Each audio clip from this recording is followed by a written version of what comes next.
Primo appuntamento stagionale per il dressage al centro Equipolis Tiziana di Fossalta di Portogruaro in provincia di Venezia. Un centinaio di binomi nel weekend del 23-24 marzo si sono sfidati per la prima tappa del progetto Sport. Oggi parte il progetto Sport Fabio Mangilli 2019. A questo concorso vediamo la prima tappa di una serie di tappe che all'interno della Regione Veneto poi definiranno la formazione per rappresentarci nella finale nazionale. Sappiamo che il progetto Sport Fabio Mangilli è un progetto ideato da FISE per promozionare la diffusione della disciplina del dressage nel territorio. Un circuito che si svilupperà in altre 8 tappe in reciprocità tra le regioni Veneto, Friuli Venezia Giulia e Trentino Alto Adige e che si chiuderà con una finale regionale che definirà la classifica dei binomi che passeranno a gareggiare in ambito nazionale.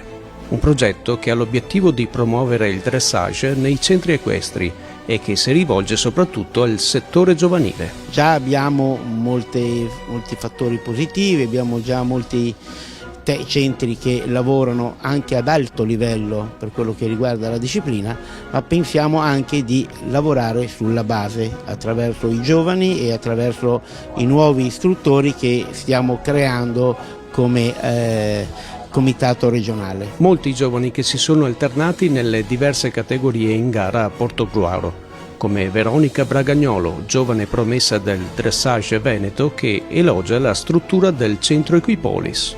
Qui devo dire è molto bello, mi piace un sacco venire qua perché comunque c'è il campo verde in erba d'estate, è bellissimo, poi comunque anche il campo prova si riesce a gestire bene, si riesce a fare tutto molto bene e anche dentro quando si fanno i rettangoli è molto piacevole. Altro appuntamento di rilievo con il dressage è la tappa di Coppa Italia in programma sempre a Portogruaro nel weekend del 9 e 10 marzo. In Veneto avremo poi una tappa il 9 e 10 marzo della Coppa Italia, sempre della disciplina, che serve per portare i migliori cavalieri italiani ai campionati d'Europa a luglio a Cattolica. Un buon inizio di stagione che fa ben sperare per i progetti della federazione nel settore dressage.